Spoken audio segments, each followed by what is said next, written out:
Hello, it's Leanne here, Chief Success Officer and Occupational Therapist at Succeed Healthcare Solutions. Really excited to be hosting our next meetup for health and education professionals with a particular focus on innovating in healthcare. Last time we caught up, we had a look at who some of the key players might be in a cross-sector collaboration.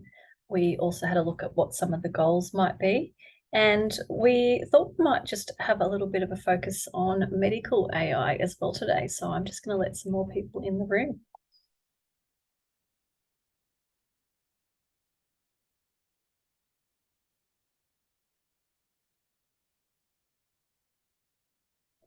Hello. Good afternoon. How are you? Yeah, magnifique. You what? Does it sound magnificent? Does it sound better now? Yeah, sounds okay.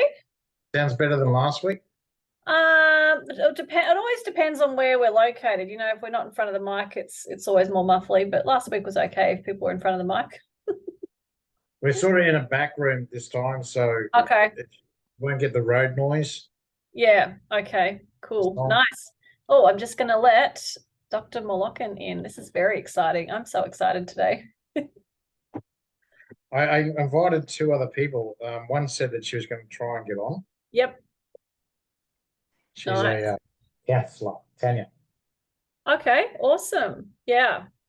Well, I went to the Professional Women's Association networking meeting this morning in Caboolture. They've actually got one of the ladies who runs the gym in Caboolture is organising a bunch of health professionals to be at the gym talking with the people at the gym from like 8 a.m. to 11 a.m. next Saturday. And she's got about 15 health professionals who are looking at doing that. So I think that would be a great potential avenue to tap into as well. So I'm going to sort of have a chat to her later on. I had to rush off today, so I didn't get to have a big chat. But yeah, and we have Dr. Morlocan joining us today. Welcome. How are you going? Are you okay with your sound and video there? I got sound, but I don't have video as much. Okay, that's all right. I can, if you need me to screen share, let me know. That's fine. Hi, everybody. Hello. Great to have you join us. So just a bit of background. I went to a forum about probably 6 weeks ago now, and it was around collaboration and partnerships and innovation in healthcare and switching the focus more to preventative healthcare, well-being, and obviously a lot of it would have to change in the health system worldwide in order to enable that to happen. So I was like, oh, I know the perfect person who can, maybe spark some ideas in us as health professionals around ways to do things more efficiently and more accessibly. So welcome. Hi. I think so. When you asked me to do a presentation, and I was thinking, what should I do? What should I do? Yeah. All the excited things you can do from my point of view. But then again, I just got back to the understanding is, let's go to the beginning. Let's go to what it means, first of all, to have a comprehensive idea of what's going on. Now, there was a London Futures Day, which means that I had to be exposed to about 5,000 people on 24 hours speaking about the future of our globe. We're looking into the next 10 to 50 years. And a lot of smart people, all right? I literally felt dumb. I felt stupid. I felt dumb, but I was hooked. But at the same time, what I was impressed and at the same time disappointed, the healthcare, they were discussing about healthcare, but there are very few healthcare professionals in the conversation. Wow. Very few. Besides me, there's another 4 people out of 5,000. All right. And I was like, why are we so out of it? And exactly. I know why. The question is, it's a lifestyle. We've been so busy with being a good doctor and good provider that we have no ability to look outside our speciality or scope. All right. And it takes a bit of effort. It takes a bit of effort to outstretch your limits. Anyway, and that kind of gave me idea. You and I had a chat about a project, doing an AI project years ago. Yes. And that thing just put a bit of gas under my butt. It said, fuck, sorry, language. I'm going to get this done. So I started a project for healthcare professional, AI literacy for healthcare professionals. All right. I've literally just joined that this afternoon, the healthcare literacy topic on your website. And it's free. So basically because I'm a curious guy, and Leanne can tell you about a lot about me. I like to know things before they happen so I can move around. So once I started doing this, I realized that I don't know anything. I've been working with AI since 2018. Wow. But most of the basics I forgot because I'm so one track. You can just work with a type of learning. Yep. But going back into the roots in data science. And this thing just reminded me how important it is for a healthcare professional to be data aware, AI aware, and to have a good understanding of the basics. And thus started the AI project. Now, and this is what the talk is all about. It's not about my project, it's about what the importance of having AI literacy. At Asa per opus intelligente, this is actually one of my favorite quotes. Ad astra per aspera, which meant for those that's done any healthcare, Latin was mandatory in medicine. So to the star by hardship, or reaching towards the star by working hard. All right, and I just realized that we've been doing it the wrong way around. All right, the point to the stars. If you want to reach to the stars, you need to start working smart. So I just took AI, artificial intelligence, and combined my favorite quote and created a new one, to the stars through intelligent work, intelligent design. And basically, that's exactly what it means. Rather than working hard, all right, we need to work smarter, and then everything else seemed to be easier. And it paid forward once I realized I made that connection.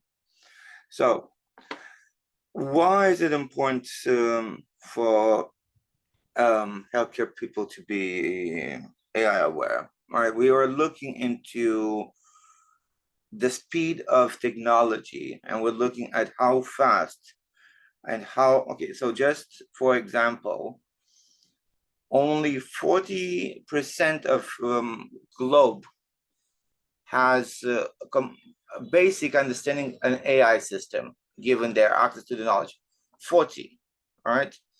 But almost 88 plus had access to an AI system, smaller or bigger, for the last 10 years. Siri, for example, it's an AI system. But they've been using this without actually having enough understanding about it, right? Because they were not interested. For them, it's a tool that makes their life easier. But because they weren't aware, they functioned it and they did it as they're supposed to. Now, once we ask them about the details, how, what, how, when, where, things, they get lost because there's no access to information. All right. So that's why it's, for me, it's having the ability from the healthcare perspective, because we don't know. We're not allowed to say we don't know, and we can't arrive to a decision when it comes to people's life with I don't know. The AI said it. The AI got the algorithm working. I don't know. All right. If we do that, then we're in trouble. All right. So basically, given the ability of the AI to disrupt vast technologies, all right, including healthcare, all right, the sooner we get to adopt, all right, and the sooner we have a better stake from the healthcare profession point of view and better control of the AI system in place, the better for us, from both the support, integration, and ability to perform, all right? Because at the end of the day, even of the rise of AGI, all right, from the point of functionality, it's a tool. It's a tool that has to be understood, comprehend, broken, at times repaired, in order to have the utmost functionality and the best functionality from the healthcare point of view. Now,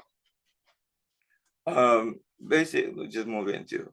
So we already know what the definition of AI in healthcare is. Right? Basically, AI refers that intelligence, the machine mimicking human intelligent design, human intelligent logic, basically machinery, computer-based machines able to mimic and imitate the human ability to reproduce anything they see into a form, to compose, all right, to create.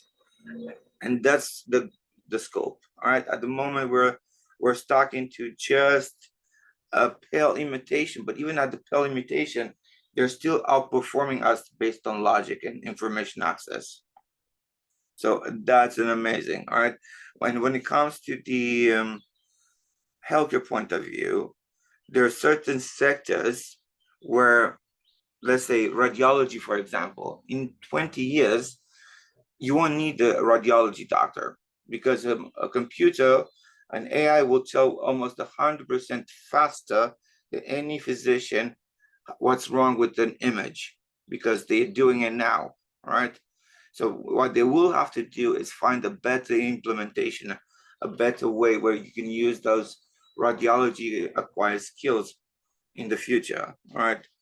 So and most of the AI system that I can see, and I have been interacting with AI specialists and AI designers, everybody's trying to break into the healthcare, given that it's such a difficult area to have access to, because healthcare system is working very slow into adoption.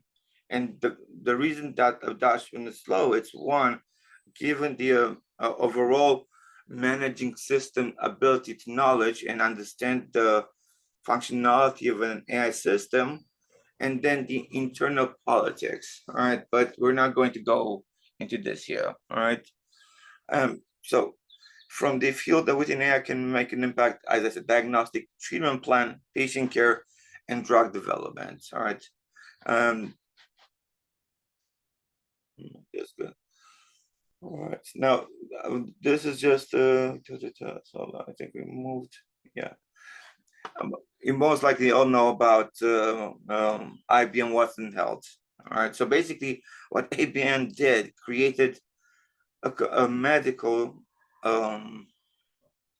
computer that it's, so Watson also done the Jeopardy ages ago, but what they did now, they created a junior doctor that's outperforming any doctors at a very high level, which is such a brilliant system in place to have, right? And when it comes to quiz and logics, they're perfect. Literally, they're the perfect doctors. And Google DeepMind Health, all right, they're literally having to identify and manage 50 new eye diseases and manage in real time. Things that would take a doctor, how many years? Probably, I would say 15 years of training, an AI can do in 2 months. All right, an AI can learn and do in 2 months what 15 years of training takes a doctor. And even then, doctors can still guess it wrong. All right, the chances of probability for, at the moment, this is not me trying to break down medicine, but the way we're doing medicine at our almost 100% capability to treat and manage, we still know almost 50, I'll say almost 60%, because the 60%, it's only the knowledge we assume by past medical exposure, learning, and what we learn from the patient. Everything else comes at a loss. All right, so the computer almost does that to 100%. All right, just because It focuses on the logic it has. It doesn't care about the past medical history. It doesn't care about emotion. It cares about what he sees and what he can react to it logically. So of course it's going to perform. Plus, it stores a vast amount of data, that it has access to it at the snap, which means, of course, there's going to be processes that are streamlined from the get-go. All right. So as I said, Google are amazing. All right. What was to cover that one? So the opportunity of and the main focus, all right, is to, besides augmenting the healthcare practitioner, because the point of it is not to replace a doctor, is to give the doctor the extra tools necessary to become a better doctor, right? And actually, we had a conversation the other day with one of the AI specialists, and he was asking, what's the difference between you and another doctor? And that was my junior. No, I said none. What do you mean none? Yeah, but no, none. The only difference that it changes with me, all right, it's time. But as a clinician, we both have access to the same information, to the same thing. I'm older, all right, but being older gives me a hindsight because I've seen few things, gives me ability to make a more informed decision. And from the medicine point of view, gives me ability to think of differential diagnosis. That's it. But there's no difference. All right. This is what an AI can do. Can give the junior doctor, that hindsight, the ability to look at differential diagnostics, right? Which in turn is going to minimize risk of misdiagnosis, right? Is going to streamline the pathway for seeing the patient. So in UK, we have the 4 hours rule, which means we have to see a patient in 4 hours. From the time he arrives to the time he is discharged, we have to see him, manage him, and discharge him. Unfortunately, for the last 6 years, we've been breaking that 4 hours rule left, right, and center. And with the COVID crisis on our hands, that was just, yeah. Now, to make matter worse, Brexit happens, and then doctor strike happens. What that in turn means is our waiting time increased. My yesterday shift, I came to our department with a 6 hours to wait, which is quite a big way for people to wait. The 60 or 70, 80-year-old male with chest pains waiting 6 hours, that's not a safe environment. But this is happening as we speak. So adoption of AI system can increase the workflow, can reduce the costs. All right. Do you have any questions so far? Unmute yourself. Yeah, no, that's good. I'm interested, and I haven't really looked at Google DeepMind or the IBM Watson Health or anything along those lines. Do you guys have any questions so far? Yeah, I do actually. So this would cut down on cross information. So if the AI is completely centered on the patient, then they'll be able to diagnose different from different modalities. So, for instance, a gynecology point of view will be different to what a cardiologist would talk about. That's actually correct. That's actually very well put. There's a joke in medicine. If you want to get an orthopedic doctor lost, show him an ECG. All right.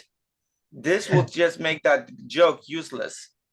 And that is a correct assumption. Yes, you can give, because of that exposure, but that's the beauty part of it, because the medicine is such a difficult area to implement. So we have to think about that. But what you just said, it's very, very important for each other job in the world that has multiple within specialities. All right, because it can be trained into that, which it's very, very, very well said. Yeah, that's I see it a lot. That's why I asked. That is very well said. Yeah. So Anything else? I have a question that is out there.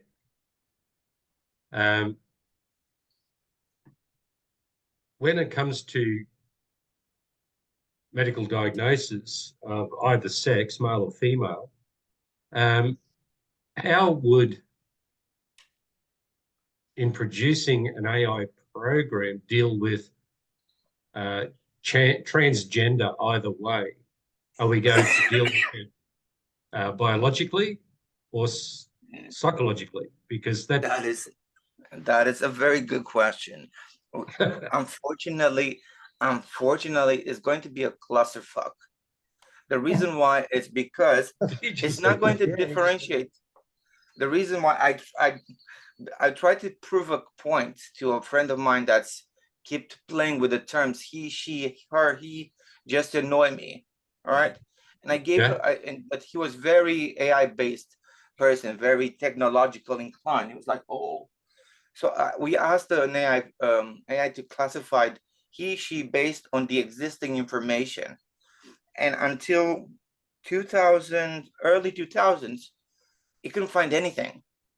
But because he has such a vast knowledge, all right, until 2000, he could, when I got him to understand he, she, they, them, it got confused. It started to give us mean errors out of the blue.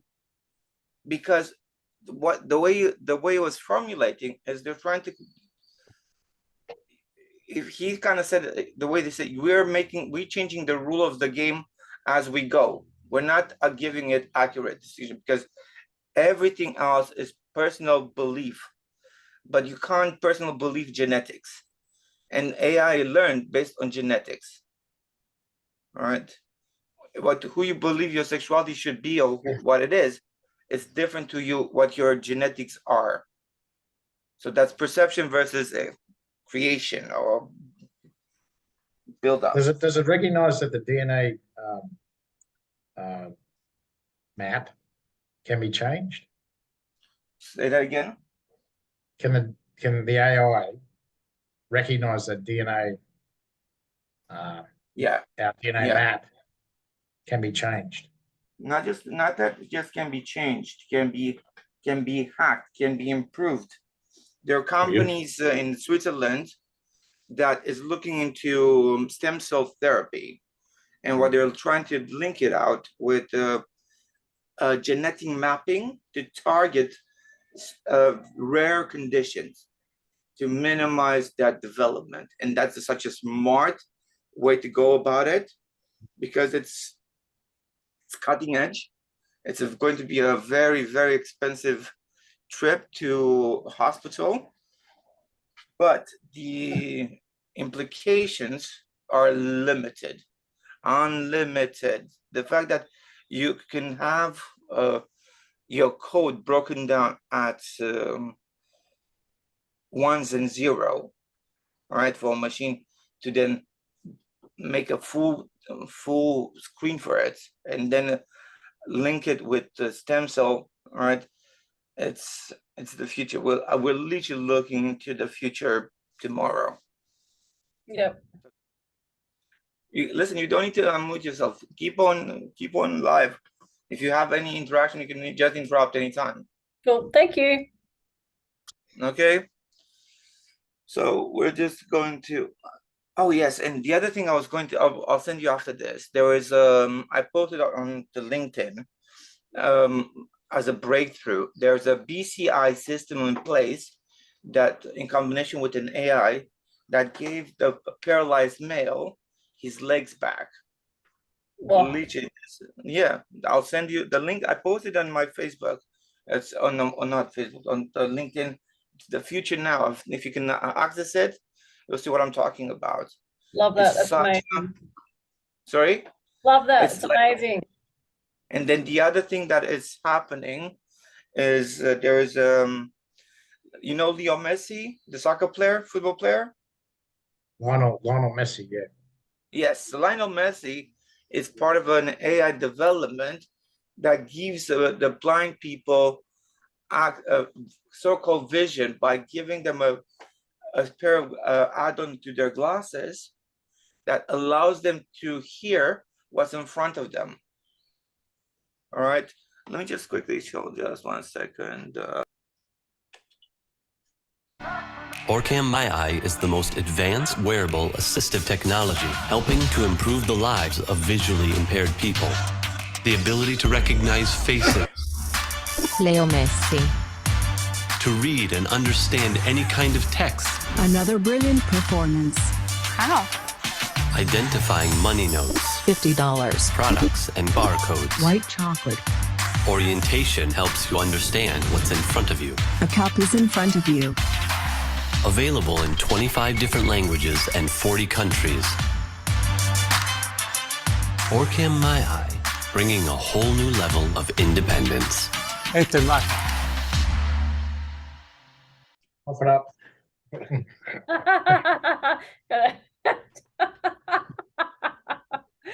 Oh, getting close to Oh, getting goodness. down. So what was Google doing? It's adding updates to the Google app to allow us to use our mobile phones to identify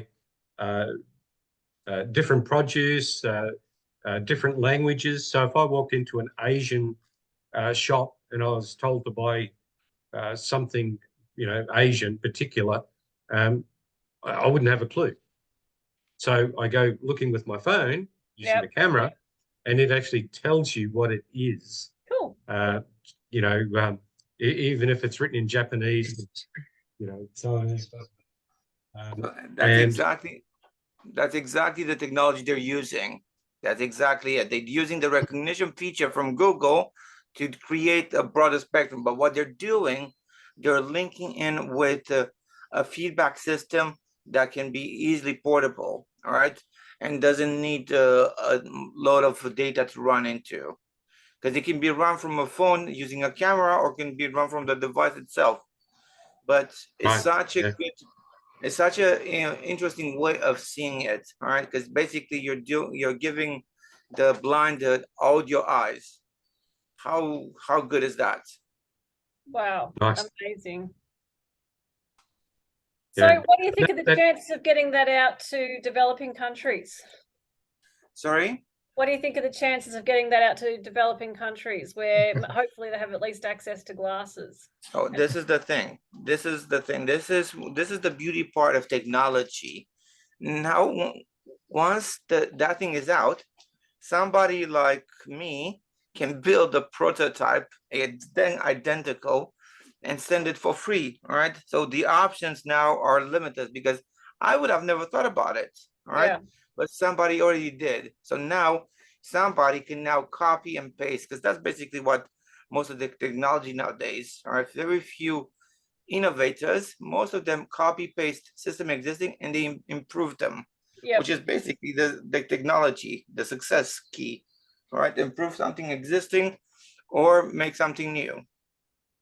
So yes, I got a question there, Doctor. So if I was wearing those glasses now, those glasses would have to be either Bluetooth or Wi-Fi connected to my phone to upload to an internet server, and that server has the AI with all the differing, catalogs of everything in the world to identify. That'd be how it would be used, yes? Yes. So this is, to my understanding from the conversation I had, it's the system should be self-sufficient, given the fact that the digital existing phone for blind people, they're not there yet enough so they can use one. So what they're doing is they're trying to create a direct link with something like Google Maps, one direct link with a whole load of visual fields like common objects. And what they're trying to do, they're trying to map each individual area so they can minimize their exposure and risk. That's what is happening at the moment. But this is, as you've seen the video, that's a prototype. It's not mass produced, right? Yep. But if I were to build that technology, what I would have to do, I would exactly that, map the individual environment, all right? Map their interest, and based on that, allow them to hear. Yeah. Right. Okay, I look forward to hearing more about that down the track. That's really interesting. Unfortunately, I have to leave now and get home and then pack up and head up the Sunshine Coast. Nice. Leanne, you are invited to Montville this Sunday for a meet and greet with other people that will be there, just a couple of others. I spoke with Paul today. He said talk to you this afternoon because he's busy with your daughter and horse riding events or whatever. Dr. Scott's going to be there and with his +1, and I have a liver cancer patient survivor coming along as well, plus 1 or 2 other people. And if you do attend, you'll get a free facial, a free turmeric facial. And I could probably do with that. and well, I can too. So I've been promised a free facial, but I need one as well. And so that is available. Reach out to me, and yeah, please, you're most welcome to come on up, and I'll send you the address. That's okay. Lovely. I will have a chat with Paul later on, and we'll have a look at our calendars. Appreciate the invite. Okay, you're most welcome. Safe travels. Thank you very much. Got to go. Nice meeting No worries. you, Doctor. Thanks for joining us. Nice meeting you. We'll catch up soon. Where's my invite? I can do the facial. Too late. Are you here on Queensland's too late. coast? You'll never know. You know, I would have flown right there. You know. Well, geez, no. I feel terrible now. I was led to believe you're. Sorry, I'm just winding you up. That's absolutely fine. Unfortunately, my face is already too beautiful for facials. So, as you can see. Yeah, that's good. Yeah. Picture of beauty right there. Yeah. Our artificial intelligence. Our artificial intelligence cannot pick you up. The facial recognition can't see you. It's very blank. All right, I got to go. I got to pack up all my gear. Keep safe. Thank you. Enjoy. Bye. Thank you. Play. A stunning medical breakthrough helping a man who was paralyzed for over a decade walk again. Researchers say it uses artificial intelligence to reconnect his brain and spinal cord and gives doctors and patients a new reason for hope. Will Reeve has the story, and will this breakthrough hold special significance for you? It does, Michael. My dad was Christopher Reeve, and he suffered a spinal cord injury in 1995, and he dedicated the final 9 years of his life, his remarkable life, to fighting for a cure for paralysis. And for many reasons, I wish he were here today to see how far the research has come. This breakthrough sounds like science fiction, but it's real and holds great promise for a bright future. This morning, a medical breakthrough. Researchers using the power of one man's thoughts to help overcome his decade-long battle with paralysis. And of course, you dream of walking. Overnight, Gert-Jan Oskam speaking with ABC News, describing the 2011 motorcycle crash that left him paralyzed from the waist down. I tried everything at home, trying to stand up and making steps, but it wasn't enough. Last year, researchers in Switzerland surgically inserted electronic implants to the areas of Oskam's brain and spinal cord that control movement. With the help of artificial intelligence, AI, they built what they call a digital bridge between his brain and spine, bypassing his injuries, essentially putting his thoughts into action. So I think about moving my leg, and then the stimulation gives me a pulse to make the step. While this type of AI has been used in medicine for decades, now researchers are saying this is the first successful procedure of its kind. AI being used as a thought decoder, processing what the neurons in the brain region are trying to do and sending that signal to the spine. We re-establish this communication with a digital bridge that transforms the thought into action. His small steps, a potentially giant leap for patients with spinal cord injury. Even when Oskam's implants are turned off, he says he can still walk with the help of crutches. Our mission to bring it to other people. It's still very early stages for this breakthrough. Gert-Jan is the first human to have this procedure done. It's not yet widely available to patients, but this news provides the most valuable currency for spinal cord injury patients, hope. And it offers empirical proof of the creed by which my father lived. Nothing is impossible, guys. Yeah, we're seeing that now. And your father, he's a huge advocate for spinal cord injury research. And you could say that what we're seeing today is that for a direct impact on what he was lobbying for and pushing for. If I could be a Wow, that's awesome. Amazing. All right. So that's the beauty part of technology. All right. We remember we used to be having to create Deus ex machina, the concept out of paper when we had to write a story. All right. We have that ability now to actually create a digital machine. All right. That this is if we were about 200 years in the past and we'd have seen that guy walk, what would I have said? Miracle. Yeah. He got cured. He got saved. Hallelujah. All right.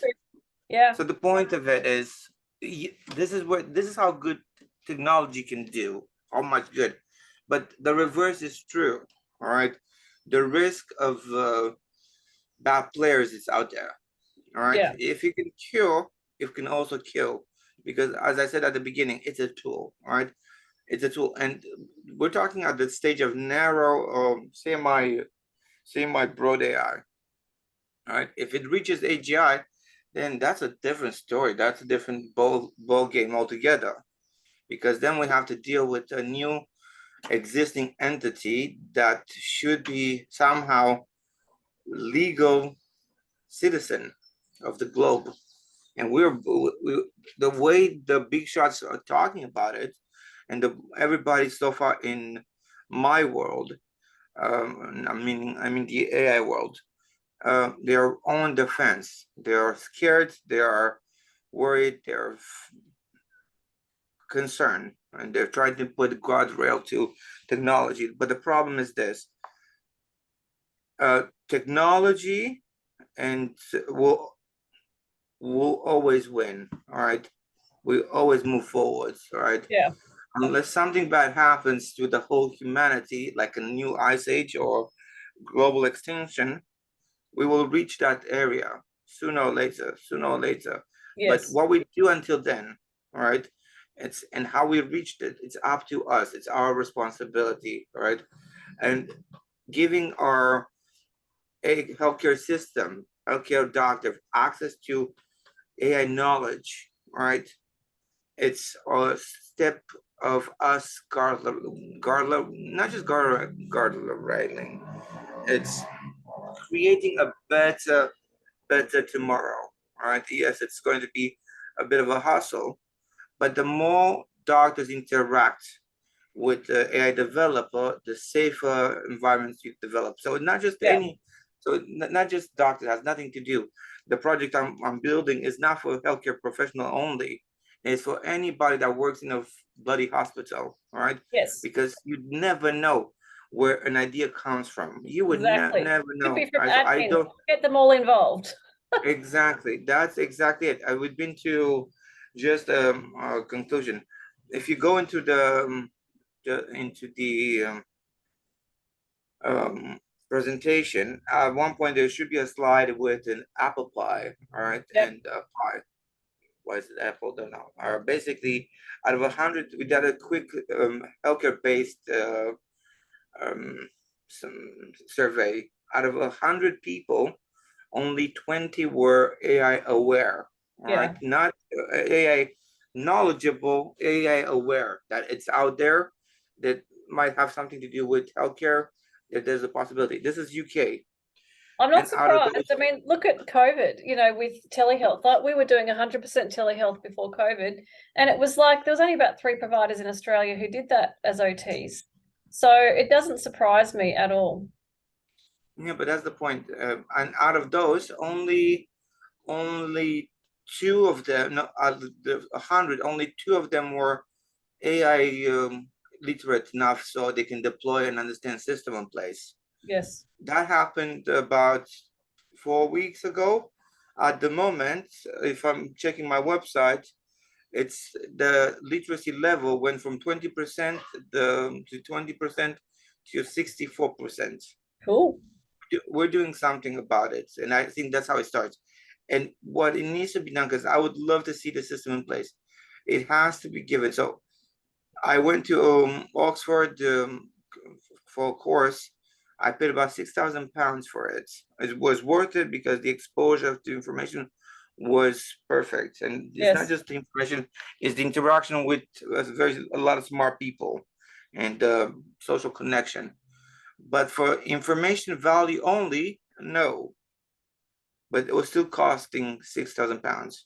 You can't get a doctor, regardless how rich they are, to pay that. All right, and especially in the UK, all right, because it's a lot of money. All right. Yep. All right, so my system is free of charge. I want everybody to have access to high level of information anytime, all right, in their own time. So if you need to have access to it, it's all yours. Use it and abuse it. Yeah, I might put a link to that into the chat as well. So I've logged into the medical AI literacy area and signed up for that. So I'm hoping I'll be a bit more AI literate by the end. Yeah, so I'm building it because it's still in a process. It all takes time. Literally, because I'm doing at the moment, I'm doing it by myself, which means I'm using most of the knowledge I learned, I stole, I copied, paste, all right, to create this. All right. Yeah. So I'm in negotiation with people smarter than me to come and create a better presentation, and especially when it comes to the hands-on approach. Yes. My coding skills are there, but they're not at my medical level skills. That's why we need the tech sector and healthcare working exactly together. Exactly, because that's the scope of the medical AI system. It's to create the bridge, like the guy managed to walk because of the bridge, right? The bridge will able to create a better future and hopefully change. Absolutely. And that's a lovely note to end on. I'm conscious of time. Thank you so much, Dr. Morlocan, for your time, and I'm excited to see what comes of it. All right. Thank you. Thank you so much. And Dr. Scott and Mark, just have a chat if you guys want to sort of present like for 10 minutes on anything in particular next time around, let us know. I'll keep in touch. Thanks, guys. Thank you very much, Dr.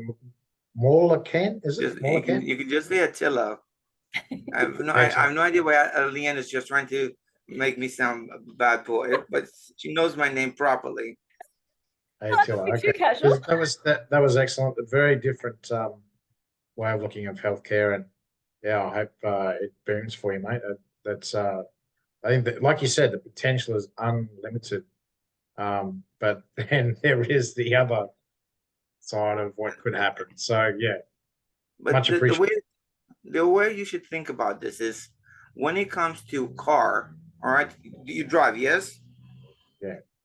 Do you understand how a car function? I don't. Do you understand how it does. I got a fair idea.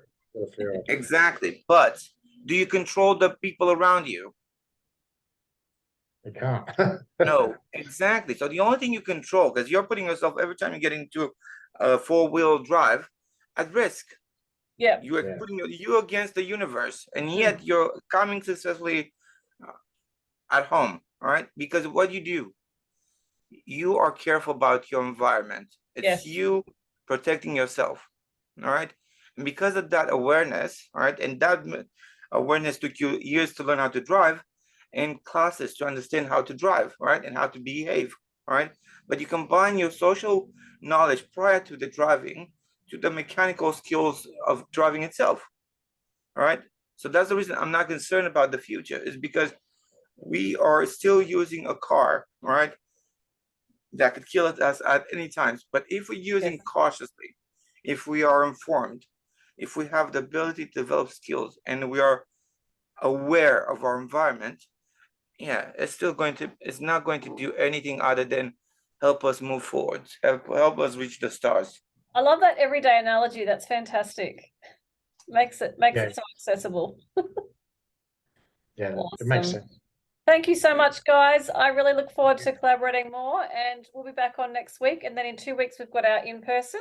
So we'll be networking. I'm going to link in with the Mental Health Professionals Network and OT Australia, just to let them know about this as well, so we can start to get a bit more interest too. So I'll get onto that in the next week.